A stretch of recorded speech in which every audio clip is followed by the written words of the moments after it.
Let me say how glad I am to have had this opportunity to be invited by President John Pombe Magufuli to have this conversation. I was already in Kenya and I got a phone call to come back, and I did. And he is the first president in this continent who has taken the step to invite me at a very short notice to have a long conversation on Africa. I may have met other presidents, but this is unique. Unique in the sense that I've had the opportunity to have a conversation of nearly 1 hour with President John Pombe Magufuli. And what amazes me is the president's ability to explain in detail many of the things that have happened in the last 4 years in this fifth administration of the government of the United Republic of Tanzania. We have talked about what has happened in the area of infrastructure, what has happened in the education sector, what has happened in the health sector, what has happened in terms of international relations. And what has come out very clearly and what has impressed me is that the president has the pulse of the nation. He knows what is happening. He is able to state in detail what is happening in Iringa, what is happening in Mwanza, what is happening in Chalinze, what is happening in different sectors, and his appreciation of the fact that going forward, Africa can only realize our potential if her men and women are dedicated to do things that are in the best interest of the society. Some of the statistics that I've got from him, that when he assumed office, there were 20,000 ghost workers, 14,000 workers who did not have qualification. Once you have removed all these individuals from the payroll, that releases money for utilization in sectors that will benefit the society. I've also learned that in Tanzania, public workers now receive their salaries on the 23rd day of every month. And that is amazing.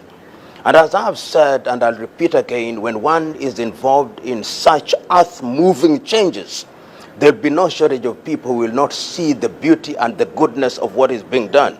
But history is a fair judge.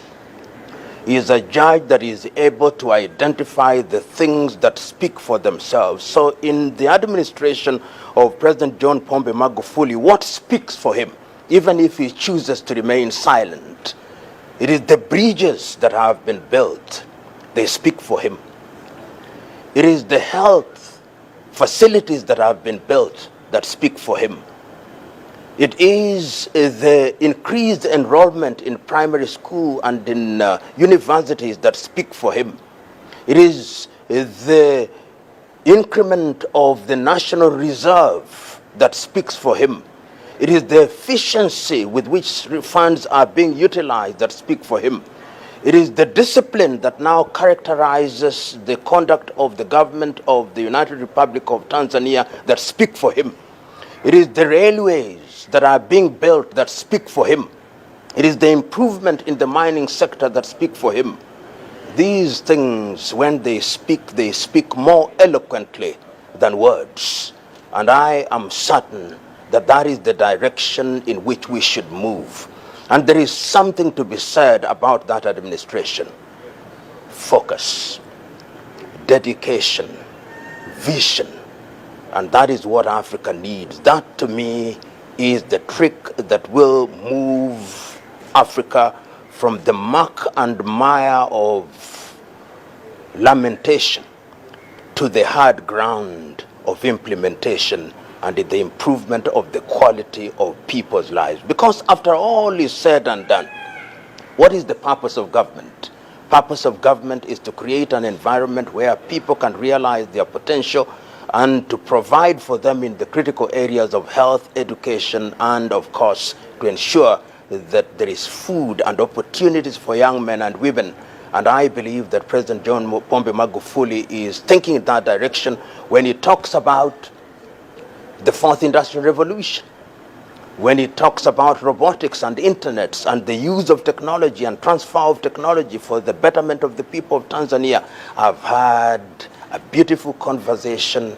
I've had an enlightening conversation. And I hope that in their wisdom, the people of Tanzania will make a decision that is favorable to give President John Pombe Magufuli 5 more years. He has not asked me to be his campaigner. That is my own thought. If I was Tanzania, I would say, jaribu tena ndugu rais. What is to magulify? To magulify, which we will not find in the English dictionary, but I hope it will find a place in the next issue of the dictionary, is to create an environment where resources are used efficiently, to create an environment where leadership is disciplined, and to serve one's country with dedication and in the spirit of patriotism. When you say and do that, then you have been magulified.